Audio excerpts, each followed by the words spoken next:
So this last chapter starts out talking about successful aging and how there's more variability, although this figure points out, although the means may stay the same in terms of memory, for instance, in older individuals there tends to be more variability in the older population, and so part of that is related to accumulation of life experiences, particularly with stress, right? And so there are subsets of older adults that are just as good as younger individuals. And so what can we learn from them? What have they done differently than the older adults that are having more health issues and more memory issues? And it turns out that that stress and coping abilities and social support and all of the things that we can talk about today in terms of how to manage stress across a lifetime, that those individuals that are doing better tend to fall into that group, right? And so there's this feed-forward cascade that Sapolsky puts forth, where you have, as you age, higher levels of glucocorticoids, basal glucocorticoid levels, and that slower return, this more sluggish response back to baseline after a stressor, which then results in less feedback because you have a decrease in hippocampus. So as hippocampal damage occurs, this then impairs the brakes, the negative feedback system, and so that then causes elevated glucocorticoids, and so it's sort of this vicious cycle that happens, right?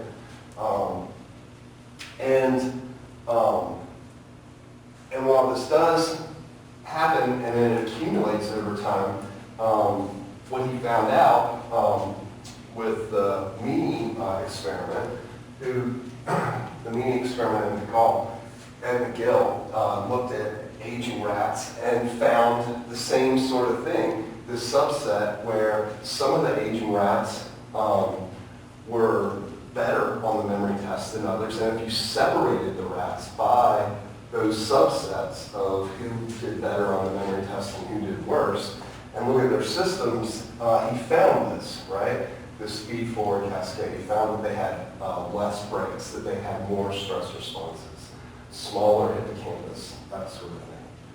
Now, what did they then do after they sort of discovered this aging effect? They wanted to know, well, what could contribute to this, right? Does anyone remember what their experiment was?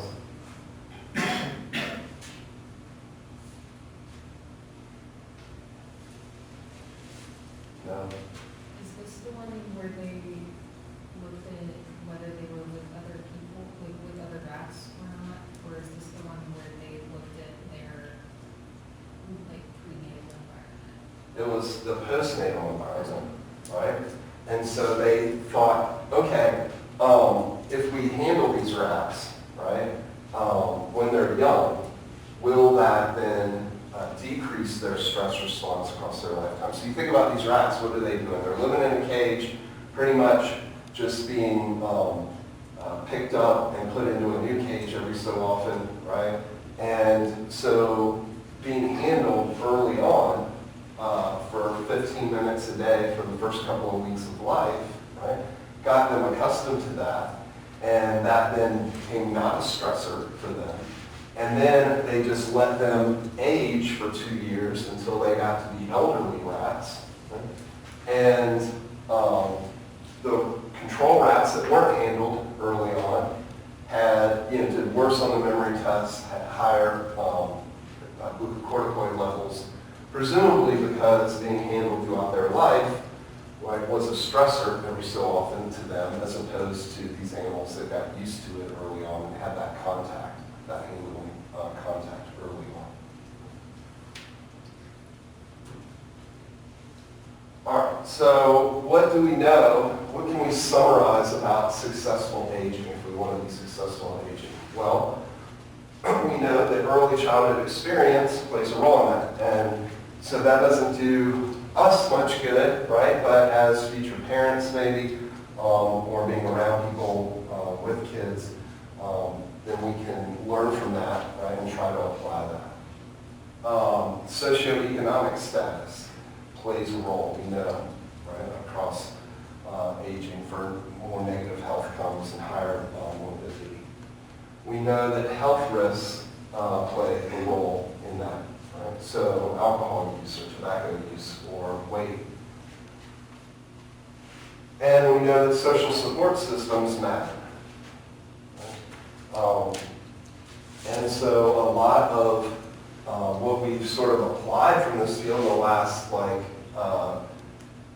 years or so is to create social support systems for elderly people, right? To not isolate them in nursing homes, to have communities of retirement communities where people can interact with one another and have social networks.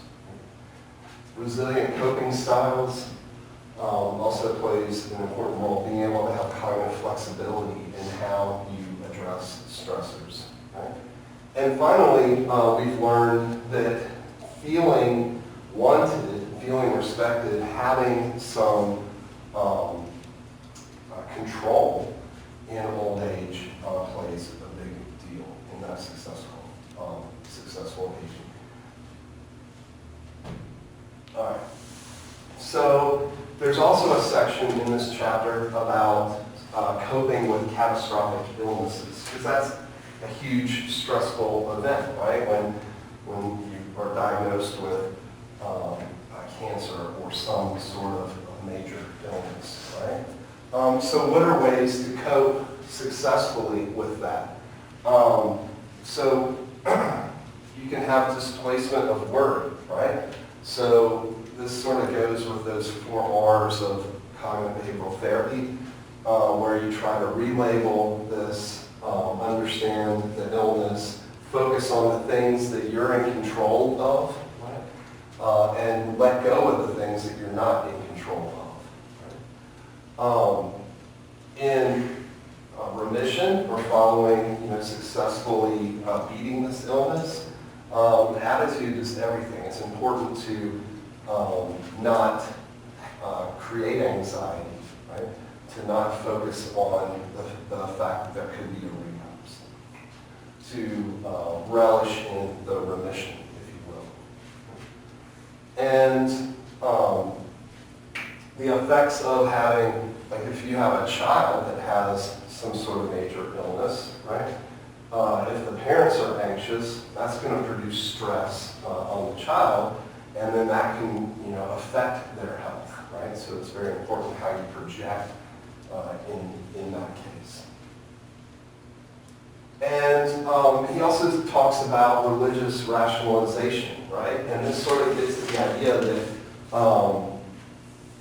is that allowing control to be, when things are not in your control, right? Turning to spirituality or to God as a way to take over that control, right? Can be peaceful, right? And can reduce stress. Sort of reassigning that. All right, so what are the best ways that we can manage stress? What are some of the things that Sapolsky talked about? Good tools for you to have. Social support. Social support, absolutely. What else? Exercise. Exercise, yes. What else? Meditate. Meditate, yeah, maybe. What else?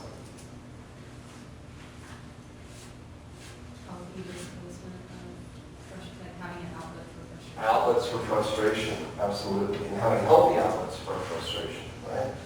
So the 4 sort of big categories of things were having more control, regular outlets, more predictability, more social support. Those are sort of the 4 big categories of managing stress. Sometimes, depending on what the stressor is, right, you may not have as much control if you're dealing with a catastrophic illness, right? That control is out of your reach. So we have to be flexible in how we choose to deal with different stressors depending on what they are. So trying to gain self-control situations can be very important. Self-medicate, so there are good and there are positive and negative ways, right, to deal with stressors. And so self-medicating for pain or a stressor is not necessarily a good way, but can help with that, right? In studies where people who are having pain have the ability to control their own pain management, that reduces unpredictability, and helps them have less stress in those situations, right? Decision-making in nursing homes, we mentioned feeling respected and having control. So something as simple as being able to choose what you're having for dinner in a nursing home can make a big difference, right? Rather than just being served something. Increased outlets for frustration helps us control the situation. And if you don't have control, that can lead to learned helplessness and depression and anxiety and some of those conditions that we talked about in this course. So control is very important. Meditation and exercise. Meditation, the evidence is kind of equivocal on that. I mean, obviously, if you're meditating and that is reducing your sympathetic nervous system activity and calming your mind, then that's a good thing, right? And can alleviate stress. Exercise, definitely. 2 points about exercise is it needs to be aerobic and it needs to be enjoyable. So if you're not enjoying the exercise, right, then it can have a negative effect. And you talked about a study with rats, that if you give a rat a running wheel and they can hop in the running wheel and use that wheel, then those rats end up being healthier and having stronger stress management systems. But if you make a rat run in a wheel, force it to run, then that becomes a stressful situation, and you don't see the benefits, the health benefits of the exercise. Social support, we talked a lot about this. We started at the very beginning of the course talking about the Siberian hamsters that had the cuts, and those with social support, and the cuts healed faster, right? And so social support is as good to give as it is to receive, right? So being in a network where you can provide social support for people can also help strengthen your stress management. We talked about religion and spirituality, and what did Sapolsky say about that?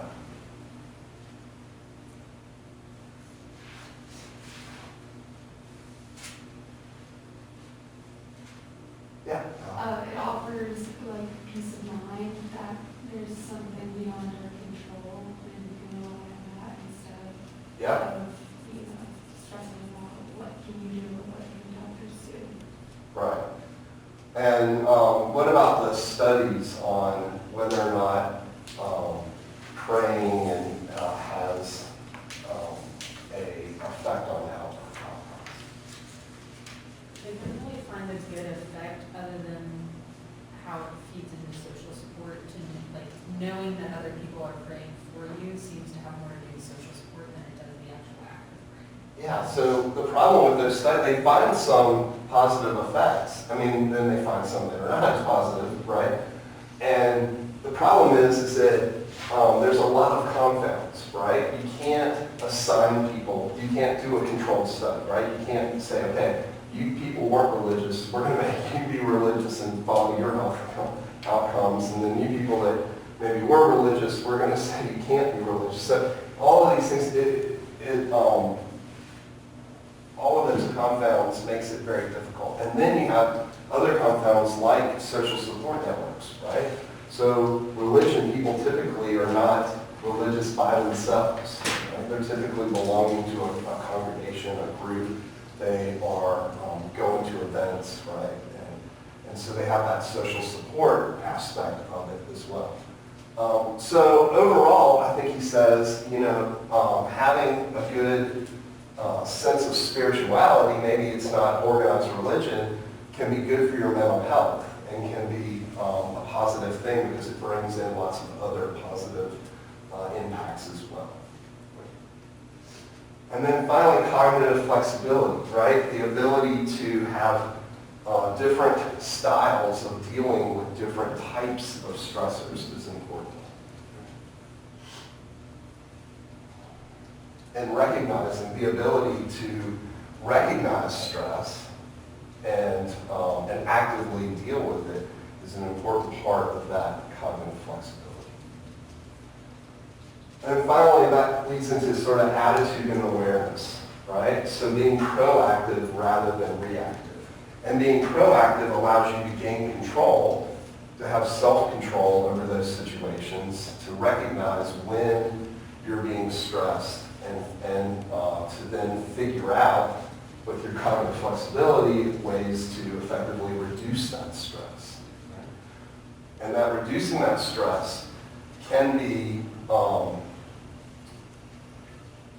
by using one of the outlets for frustration, or it could be in trying to figure out a solution to eliminate that stressor. So the keys of the sort of 5 outlets for frustration are, does that outlet distract from the stressor or eliminate the stress? And is it a positive thing for that individual? So not all outlets for frustration are necessarily positive. When we talk about things like self-medicating can be an outlet for frustration, but that's not a positive or healthy way for individuals to deal with stress. So the 5 sort of big outlets that Sapolsky talked about was exercise, right? And so when we have a stressor, our adaptive stress response is to fight or flight, right? Is to, we've generated an energy need, and we need to eliminate that energy, and exercise directly does that, right? Directly does that. Eating is an outlet for frustration because we have energy needs from the stressor, right?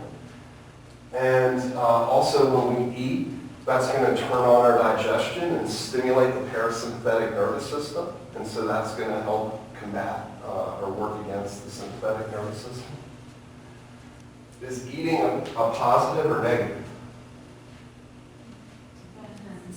Depends, right?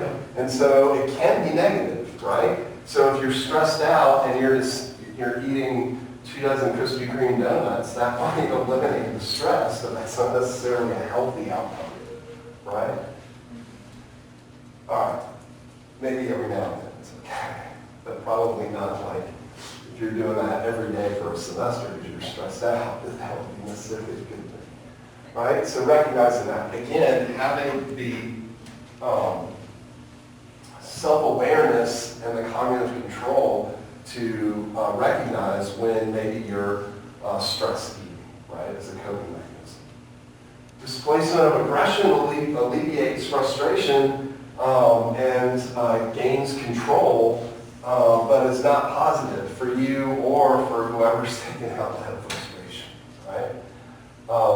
Unless you can find a healthy outlet like a punching bag or whatever it is, it's not going to involve another individual,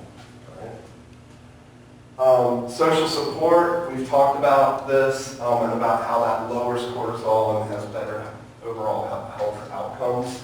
In addition to providing an outlet to help eliminate stress, right? Having somebody listen to you, having someone you can vent to, can help with the primary stressor, but overall having a strong support system just leads to better, stronger control over cortisol. And then lastly, that cognitive control, having flexibility in dealing with stressors, having self-awareness to recognize stressors and to know that you're going to, that you can manage this, right? On awareness of that you can control your stress system. And he talks about this sort of 80-20 rule, right? That 80% of your stress management comes from the first 20% of effort that you put into managing that, right? If you can have better self-awareness of when stress is beginning, and you can address that before it has really built up and lasted for a period of time, then that's going to be your most successful strategy for dealing with stress and dealing with stressors. Right? So we go back to thinking about that scenario where your friend's late for dinner and choosing how are you going to cognitively react to that, right? Or the person that, it always happens to me. I always give them the slowest, longest line at the grocery store or Walmart. I don't know why. My wife and I joke about, like, which line do you want to go to? Don't let me pick, because it'll be the slowest line possible. And I used to get frustrated with that, but now I've learned to sort of manage that and think, okay, this is not something that should elevate your stress. If every time you get in a line, you let your stress system get out of check, that's a lot of stress over your lifetime. And so being aware of that and managing that is really important. The little things, the little sort of daily life stressors. Right? All right, so that's pretty much everything I had for how to manage stress in that chapter. Do you all have questions of anything you want me to go over from the chapters for this exam? Yes? What are the two hallmarks for I'm sorry, the The two hallmarks Awesome. for Alzheimer's? for all of the two The two hallmarks for Alzheimer's? hallmarks? Oh, yeah. So there, what I was talking about is the when we look at an Alzheimer's brain histologically, the two things that we see, right, are the buildups of the amyloid beta 42 plaques and the neurofibrillary tangles, the NFTs. So the bundles of tau and the amyloid beta 42.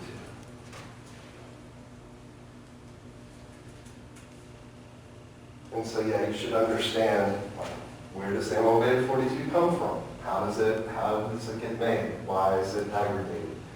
How can neurofibrillary tangles be created? The role of calcium destabilization in that process. How specific should we know the genetic component of Alzheimer's disease? Like, do we need to know the name of the gene No. or just more? No, to understand there are multiple genetic mutations that can increase susceptibility to Alzheimer's disease, and that these can happen at different places, right, along that pathway of amyloid beta production. Right? Including some genetic contributions that we know exist, but we're not aware of. How do they actually, what is that change in genes actually doing? We don't have that link to the physiology, but we know that that increases your percent risk, for example.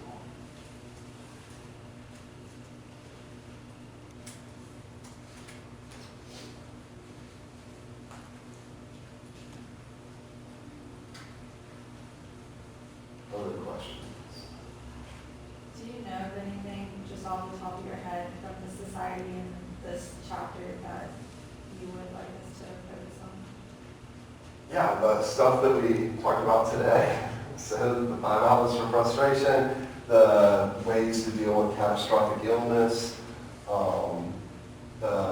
what are the key components of successful aging?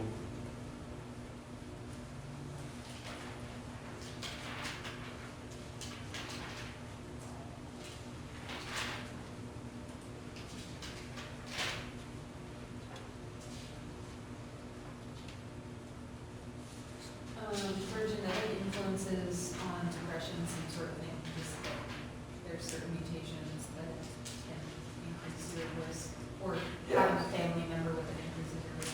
Right.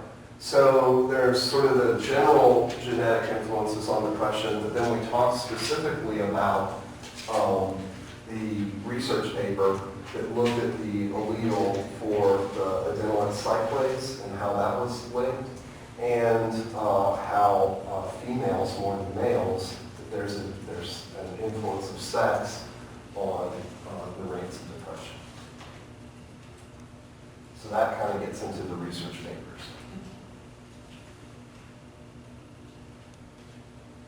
So yes, I'd like you to be able to, you should be able to summarize sort of what were the findings from the research papers that we've looked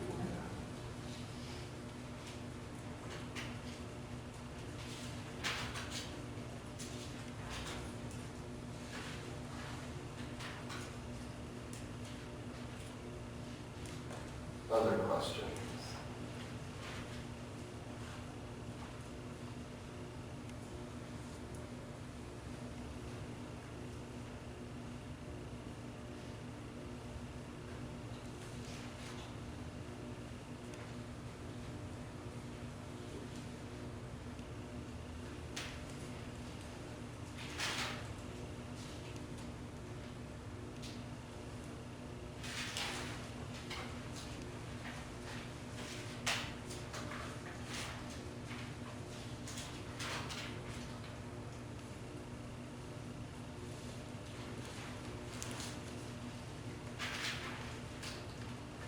So in the society and stress, understanding the role of socioeconomic status and how complicated that is, and that there are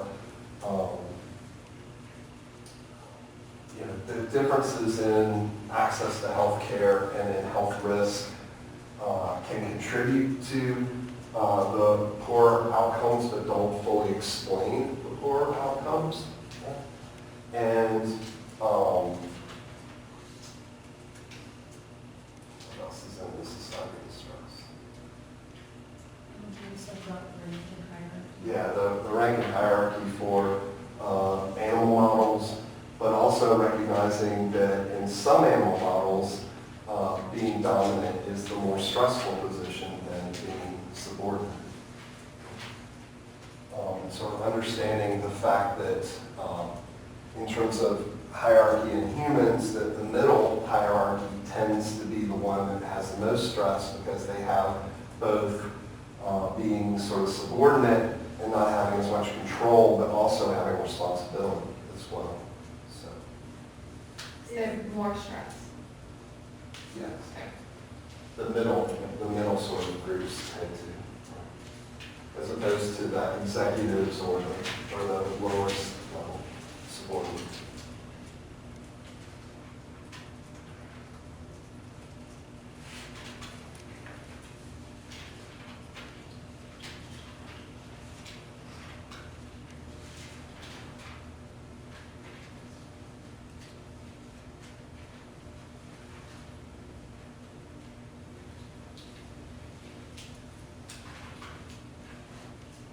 Other questions?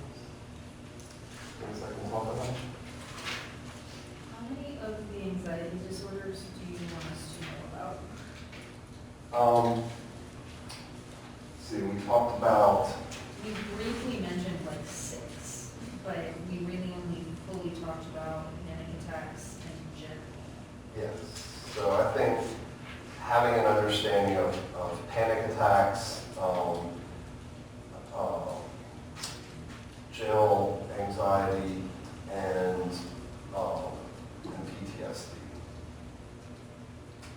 We sort of went back and touched on PTSD.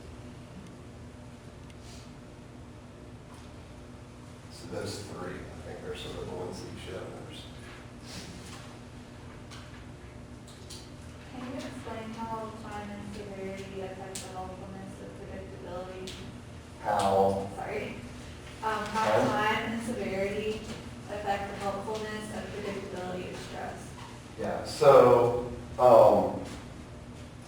I think Sapolsky walks through like some different conditions of that. So if the time is either really short, meaning, okay, in 2 minutes we're going to have a pop quiz. Well, that's not much that you can do about that, right, to deal with that in terms of, I'll let you know, it's predictable that in 2 minutes you're going to have a pop quiz, but there's not anything you can do to alleviate that. Or really long periods of time eliminates predictability, right, because it's so far off in the future. You're like, eventually, one day, you're gonna have memory problems when you're 85 years old. Well, that doesn't really, that long period of time doesn't help, right?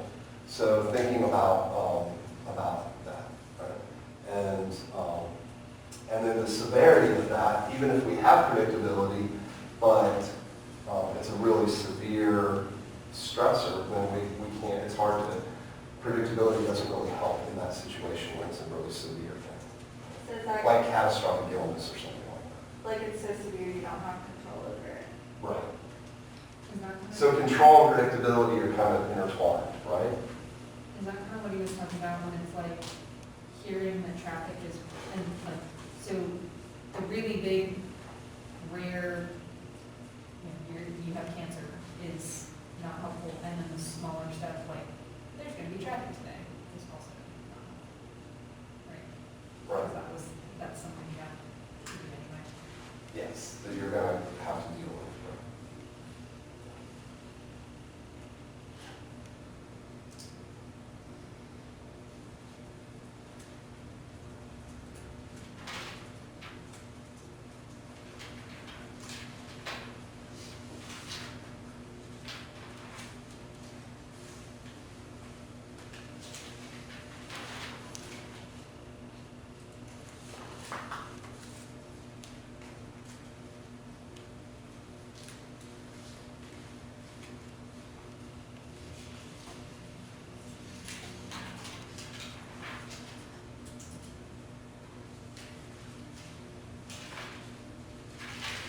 The question that asks what led to the development of psychological sources of stress, is that asking like evolutionary, how did it develop, or like how did science like show that psychological sources could cause stress? I guess I could apply to that. I think Sapolsky goes into detail in the book about like several like defining like experiments that showed the scientific community that like psychological stressors alone could cause. Is that Mm-hmm. okay? So the context of that question is on before is what factors influence whether a given situation is stressful. And Sure. what led to the development of psychological sources of stress. Yeah. So things like control, predictability, the experiments that show those effects. Right?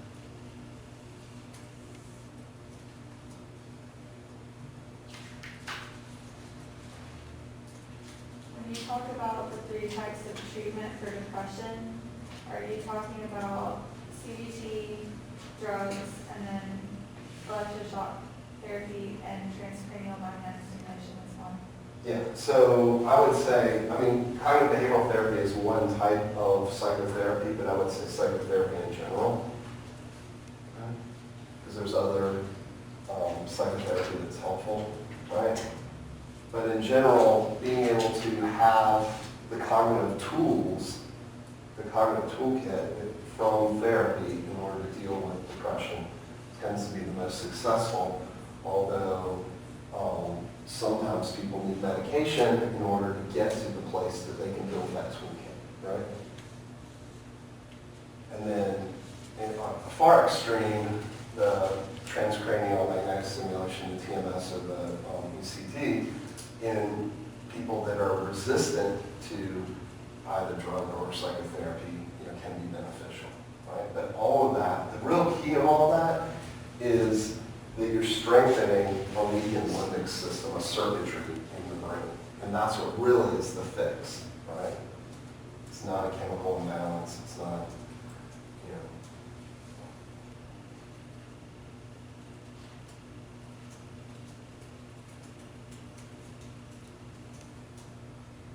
So is that then, the question underneath that asks to explain the role of neurotransmitter imbalances in depression. So is that just basically saying how neurotransmitters play a like neuromodulatory role, and it's not necessarily like serotonin or anything like that? yes.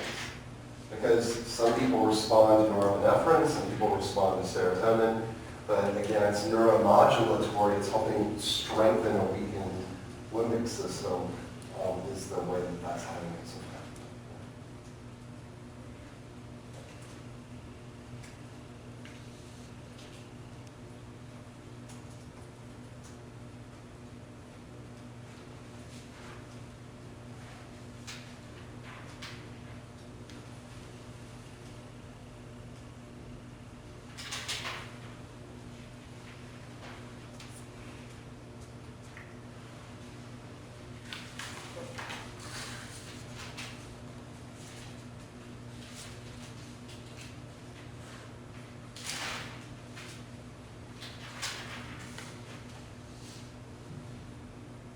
Are we good? Anything else?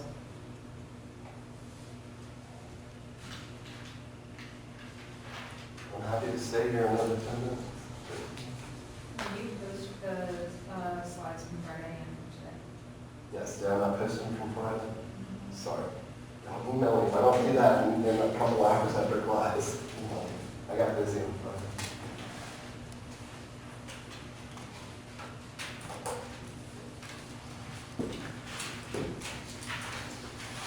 How many questions are on there? I typically have you do 5, there'll be some choices. I think 5 is manageable in 50 minutes. So. Are there choices for all of them, like on the first one, or choices for some of them? That's very important. It's an important distinction. How about choices for all? Love it. Yeah, that's perfect. You like that better? It just feels better. It just feels better. It Or makes me- control. It makes me feel Yes, like I'm. exactly.